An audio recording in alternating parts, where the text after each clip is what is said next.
The kettlebell, as we know, is an amazing tool, not just because of how it lets you to build strength, muscle, endurance, and mobility all in the same routine while burning a mountain of calories, but because of how it teaches you or reminds you of how your body was meant to move, with grace and athleticism, like Mario after he grabs a star.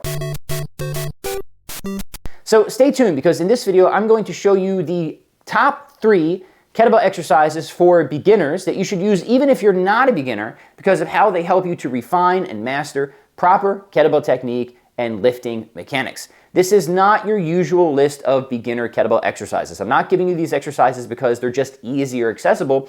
I'm giving you little known exercise variations that will force you to build good movement habits and that automatically teach proper mechanics. It's the very nature of these exercises to teach you how to move right under weight, just what we want. So if you practice these moves, not only are you going to get a great workout, they're all just awesome exercises in their own right, but they will set you up with good movement habits and proper technique for a lifetime of kettlebell lifting where you can work out with lots of intensity without getting hurt, without going to Snap City. So let's get right to it.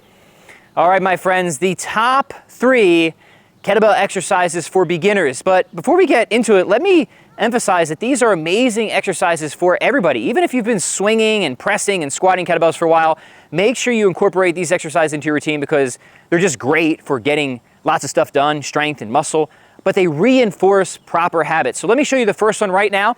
This is called the power swing. We all like the kettlebell swing is foundational, but the power swing or the start-stop swing really teaches you the kind of core components of the kettlebell swing, and it forces you to do them right. So what's the power swing? What is the start-stop swing? Well, very simply, it's your kettlebell swing, but where you park the kettlebell between every rep. So what you're doing is you're taking out the momentum, you're sort of eliminating that spindle reflex, and you're parking the kettlebell between every single rep. Why is this great for beginners? It's great for beginners because, one, it really forces you to learn how to jump through your heels and generate as much power as you can with your hips. Truth is, with kettlebell swings, we can kind of get a little bit lazy with the repetitive movement, just kind of, bounce off the joints there. That's not what we want. We want to be really active with the kettlebell swing. We want a strong hike, jump through the heels, snap the hips forward. So the start-stop swing, by taking out the momentum, doesn't give us any other option. We strong hike, snap the hips. Not only that, but it reinforces proper setup and finish. So important, especially for beginners, that you understand that every good swing needs to start in a strong hinge, flat back, and with a strong hike pass, and you need to finish exactly how you start. It makes no sense to do 10, 20 awesome swings and then throw your back out because you finish with some sort of lazy rounded posture. So that's the first one, start-stop swings, AKA power swing. Gonna make your swing strong, snappy, and technically precise. Number 2 is called the potato sack squat. The potato sack squat is a movement I got from Dan John, and this is just a way to work up towards the goblet squat and eventually rack squats without even thinking about it. So what you do is you hold the kettlebell literally like a sack of potatoes. You find a comfortable squatting stance, and all you do is think about getting that kettlebell to the ground, and you actually really want your forearms to come right inside your thighs, get that skin-to-skin contact. And what's beautiful about this is because if you just think about bringing the kettlebell to the ground, you naturally pull your hips right between your legs, which is where they should go for the squat.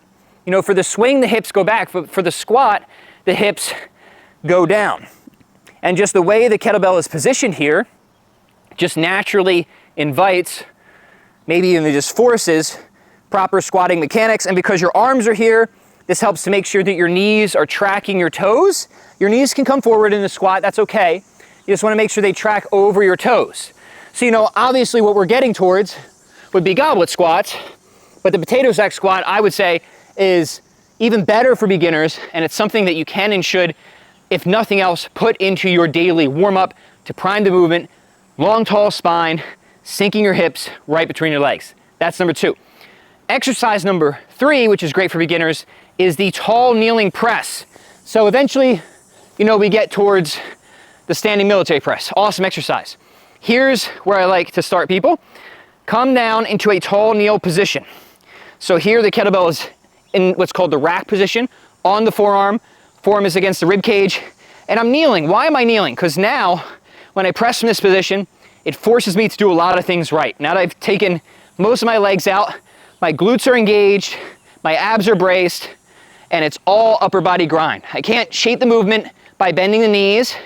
It also makes it really hard to lean back while I'm pressing, right? Now, a little bit of lean when you start pressing really heavy is okay and it's inevitable, but you really want to try and stay as neutral as possible. So learning to press from this strong, tall, kneeling foundation will help you to set a strong groove, make sure your glutes are activated, your abs are braced, you maintain a nice tall posture. Let me give you a bonus to really help you figure out your pressing groove. Call this 3.5 bottoms up press, okay? Now, normally you wouldn't press a kettlebell like this. This is kind of how sometimes people will try to press a kettlebell who've never done kettlebells before. But if you're intentional about it, it's a good exercise because to balance the kettlebell here, you really have to keep your forearm vertical the entire time. I recommend looking at the kettlebell now and back down.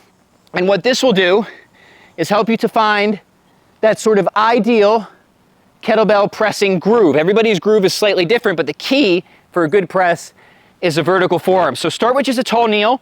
If you're feeling a little ambitious, work the bottoms up press. You can keep this other hand here just, you know, in case you need to catch it, that's fine.